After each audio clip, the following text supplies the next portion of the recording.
taking us in this morning is the Vietnamese rat whistle. So welcome back to daily updates from the Bean. It's not daily, it's weekly, isn't it? Talking about YouTube channels that start with daily updates from the BE. Dude, why is it unlisted? What's going on, mate? Where have they gone? I need my daily updates from. Anyway, 90% of the people watching will not understand what I just said right then, but like, one person will. So, yeah. But anyway, yeah, one of my friends just went to Vietnam recently, and he was given a bunch of Vietnamese dong to spend on stuff, and he didn't really. So he just bought us all a gift, which was really nice. But the gift that I got was this like handcrafted clay like whistle that could kind of like sound like a bird, and I don't really know what to do with it. I could have call birds with it, but it doesn't sound like any New Zealand bird whatsoever. But it is really cool, and it makes a really cool noise, and I might just use that as like background sound effects in YouTube videos, maybe. Part of my band, part of me and my friends. Oh yeah, me and my friends created a band as well. That happened the other day. It's pretty cool, because we've all been learning instruments, because I've been learning the accordion. You might have seen some of my other videos, and yeah, my friend's learning the bass, and my other friend's learning just like a guitar. So I will say, like, an electric bass guitar does not sound very good with an accordion. They don't really go well together. So the only song that we've been learning so far is "Smells Like Teen Spirit" by Nirvana, which actually surprisingly works really well on an accordion.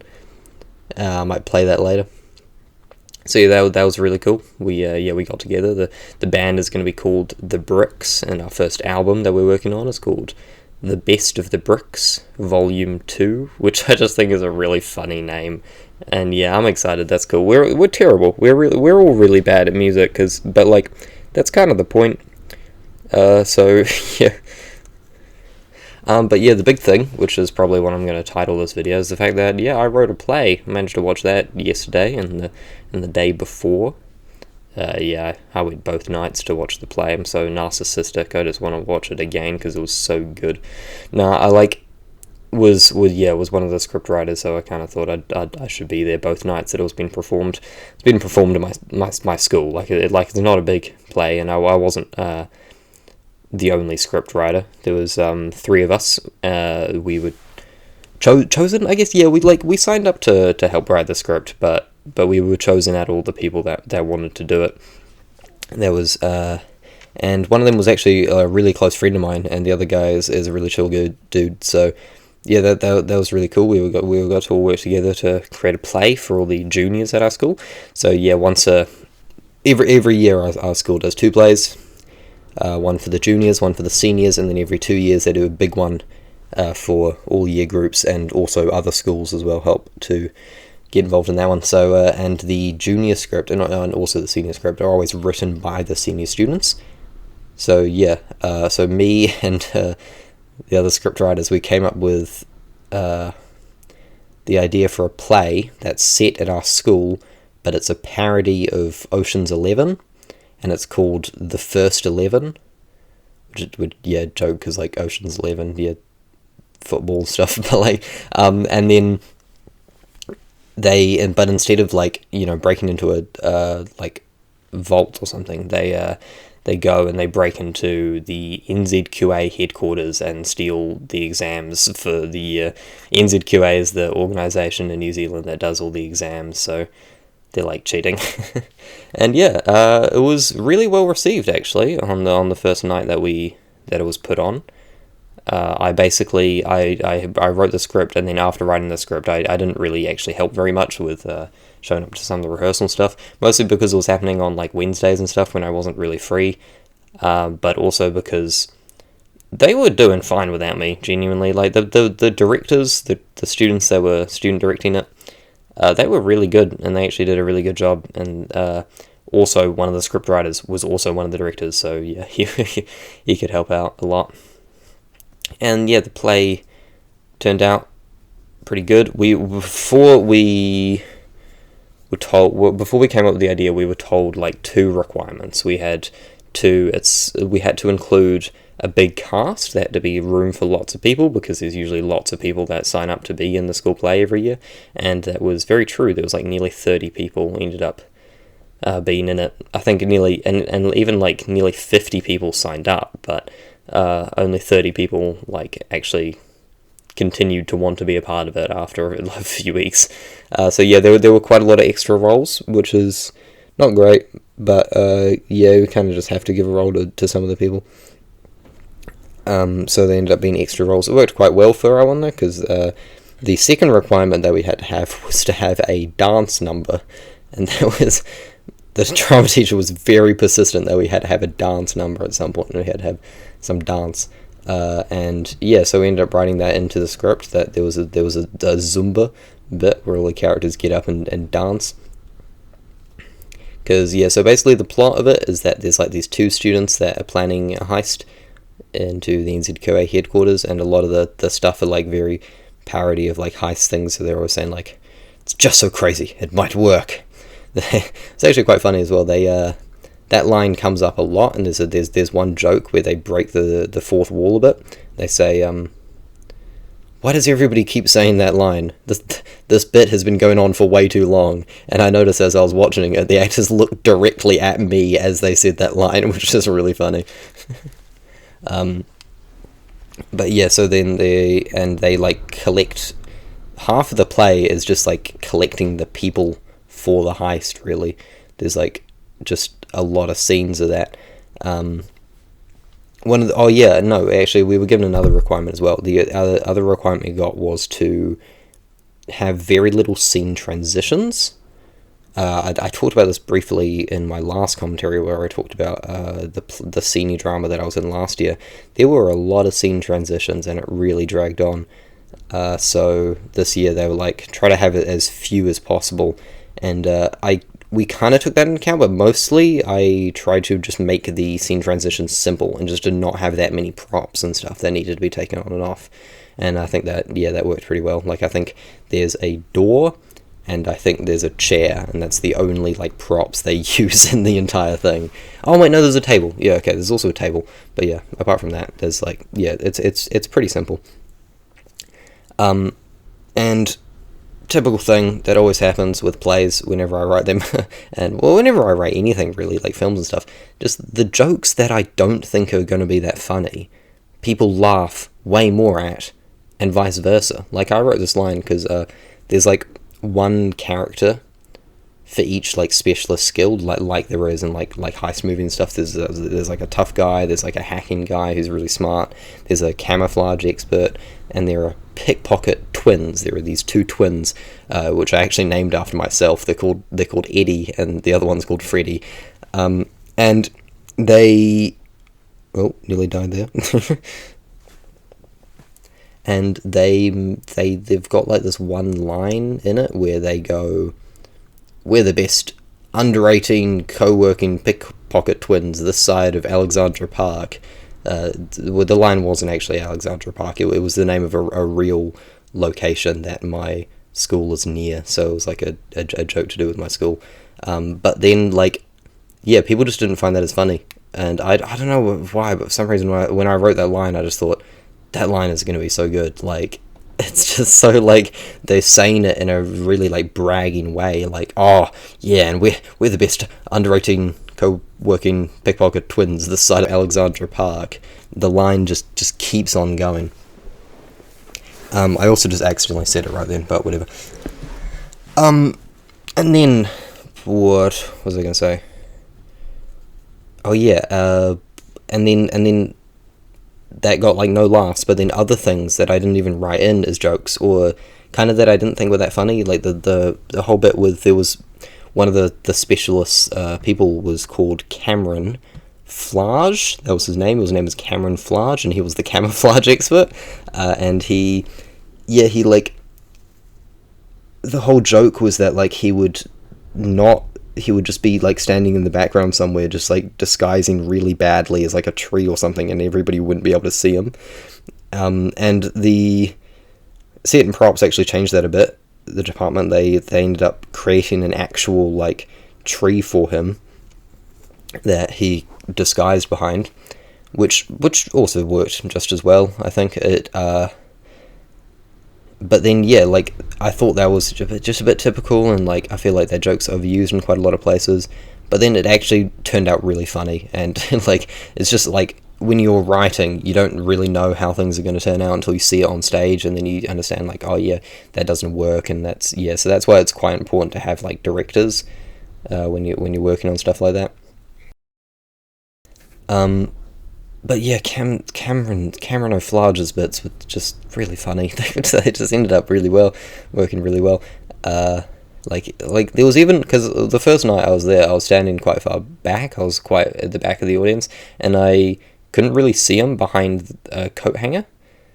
He was hiding behind a coat hanger, and I just genuinely thought it was a coat hanger. Like I didn't actually see him, so I felt like one of the characters in the actual play. Because yeah, the original joke was more that he was just like he just raises one leg, and they're like, oh, where did he go? There's just a tree there. But yeah, and there are other bits like there were lots of sort of references and jokes, especially about the school system and the NCAA school system, which works well when you consider the fact that the entire audience is just school kids and or parents of school kids. So yeah. The other thing is that we wrote in a very over the top, like dramatic evil bad guy. Who's a bit like Dr. Evil or like Dr. Doofenshmirtz or something, and he was supposed to be the CEO of the company. And just while we were writing it, I thought like, oh well, what do we name him? Like we need to come up with a name for him, something evil sounding. I thought, I'll just Google who is the actual CEO of NZQA, and this is his real legal name. His name is Dr. Clinkham. That is his actual name, and we were like, that is perfect. Like that is the perfect name for an evil bad guy. So yeah, technically our play does feature a real person, so we can't say like any likeness or similarity to any real person is purely coincidental, because it just wasn't. And then the first night, the principal of our school came to watch it, and he came up to talk to us, and he said like, oh yeah, I've met Dr. Clinkham in real life. He's a really nice dude. He would have loved to see this. And I was just like, oh yeah. And it's like, because like most of the jokes were just like very over the top and silly, but some of them were like actually a bit more serious about like CEOs being slightly evil, and there was a bit where because right at the very end he gets arrested, and he's like, no, you can't arrest me, I'm rich, powerful, and white. And for some reason the teachers let that joke stay in, but yeah, and yeah, but that is like maybe slightly offensive to Dr. Clinkham if he actually came to watch the play. Apparently his son also goes to our school, so that would have been funny if he came to watch, but I don't think he did.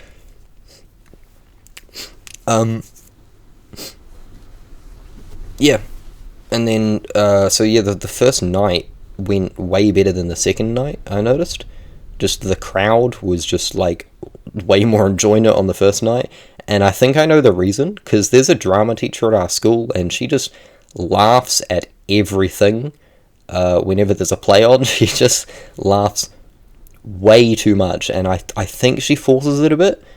But then she says she is genuinely laughing, but she was just there she was there the first night, but not the second, and every single line she was laughing at, and I think that just encouraged more people in the audience to laugh, and that made it, I don't know, just feel a lot nicer, and probably gave the actors more confidence as well, that the audience was enjoying it, because on the second night a lot more stuff went wrong, and a lot more like technical issues happened, and they forgot to bring the door on for one of the scenes, and the actors actually improvised really well. They were just like waiting there for the people to bring the door on, and they were just like, oh yeah, when we need to get to the door, yeah, we'll just walk through here, and like, yeah, where's this door supposed to be at? And then like, yeah, it was quite funny, and I don't even think some people noticed that it was improvised.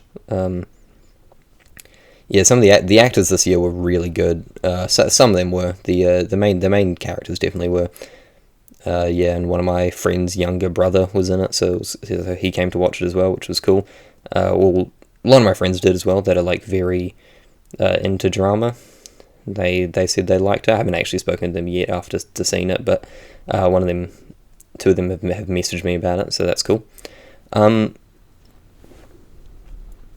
So yeah, like my parents came to watch on the second night. They liked it, but then the second night, yeah, like I said, it didn't go as well as the first night, which is usually the other way around. Like usually it's like once you actually perform to an audience, and like a lot of people, especially with junior drama, that's their first time acting to an audience.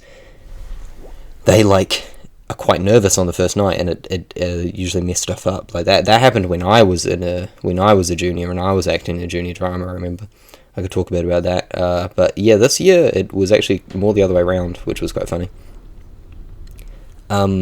When I was a junior, I acted in, this was 2024, I acted in a play that our school did, and the play that I wrote this year was actually kind of inspired by it, of like taking a famous movie genre and then turning it into like a thing at school for like school kids, which works well for a school play.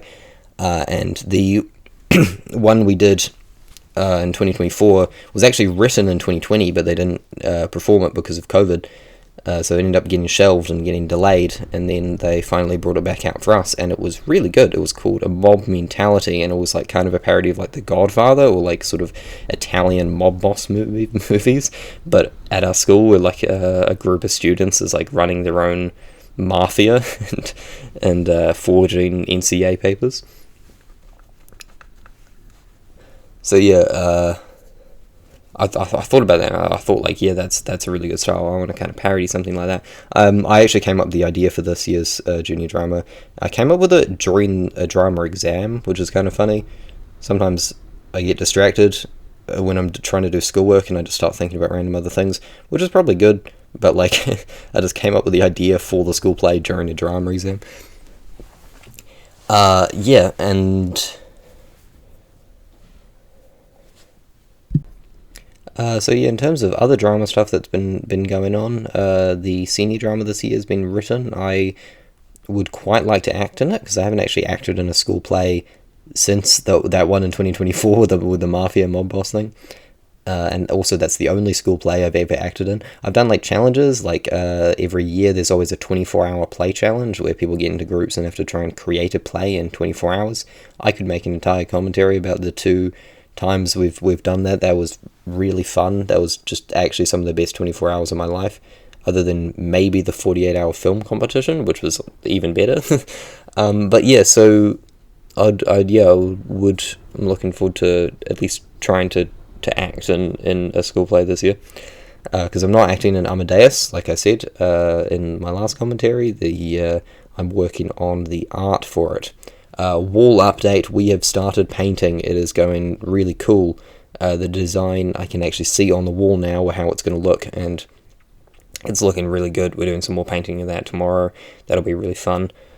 Yeah, I'm really hoping we get to keep the painting up on the wall, because apparently they probably should paint over it again back to white, because I don't know why, but like I'm just really hoping whatever senior drama is this year, they get to it'll fit the vibe of the painting that we're painting, so that we can keep it up, because I don't know, it just feels like a lot of effort just to paint it over afterwards. So yeah, that'll be cool. Well, I've kind of run out of things to talking about.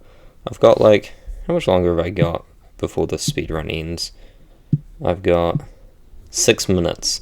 I might just end it here, genuinely. Like, 19 minutes isn't even that long of a thing. If you're wondering, the speedrun I'm playing, I get to the end and I win in like 24 minutes. So you're gonna have to take my word on that, but yeah. Oh yeah, actually no. I've got one more thing I want to talk about, and that is Golgator. I have been working on a stop motion film for the past like few months, since like basically the start of this year. I've been doing it on and off. I took a long break for it, and then when I was working on the stop motion for one of my YouTube videos, but I have gone back into it now, and I've got about half of it done. in the terms of filming, and I've still got quite a lot of props and stuff that I need to make for the second half of it. If you don't know what I'm talking about, it's on my channel. It's called Meet the Man Who's Living with a Fourth Dimensional Alien Monster. That is a film that I'm working on, and there's also a film competition going on in New Zealand for students, and I'm thinking about maybe submitting it to that. But then also my friend is also wanting to create some like live action films, and we might end up submitting that. But you can submit more than one, so I might just do that. It's quite... Yeah, so I'm thinking about, I've got like a list of scenes that I want to do next, and then using those scenes and the scenes that I've already filmed, I should be able to create a trailer. And I think I'll put the trailer out on my main channel, and that might be my next video. That might be my next video coming out, is the Golgotor trailer. So look forward to that. If it's not, it's going to be the Horizon video, which I've been planning for a while now. I think I talked about that briefly in the last video, but I was kind of a bit cryptic about it, because I don't really want to give away what I'm trying to do. But I guess I could tell. Yeah, we're trying to win a Minecraft event that's worth $1,000, and I've figured out like a little trick to make it easy. I am very excited for it. I'm really looking forward to it, and I've got an idea for the video. I actually want to edit it like a heist thing. I want to edit it like a heist, like the play I just wrote, with very like over the top sort of heist music, and kind of do some scenes like that, because I think that would be funny. Because it kind of fits the vibe of the event. If you know what the Horizons event is about, it's about breaking into an impenetrable fortress. So doing a heist type YouTube video would actually fit it pretty well. So yeah, I'm looking forward to that. I've also been working on a video in a completely different video game other than Minecraft, which is quite exciting. I've kind of been trapped in a loop of like making Minecraft videos, because like I'd make a Minecraft video and then it would do well, and then I'd think I'd want to do more Minecraft videos, and it's been over a year and I have not done a video on my main channel that isn't Minecraft in over a year. So I'd quite like to do one. This one is, if you've been catching up with the latest video game news and new games that are releasing, you might know what game it is that I'm playing, but let's just say it's got something to do with fish. So yeah, and taking us out in the speedrun, I'm just going to grab my accordion and I'm just going to play the music that I've been practicing for my band, because I think that'd be a good way to finish off. So accordion has like a bass side and like a piano side, treble side. The song I've only learnt on the like treble piano side, so it doesn't really sound as good, but it's still recognizable in my opinion.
Yeah, that's all I know up to, but yeah. Alright, and that's the speedrun done. Thanks for watching, and I will see you next week, where I talk about the endeavours of my many drink bottles.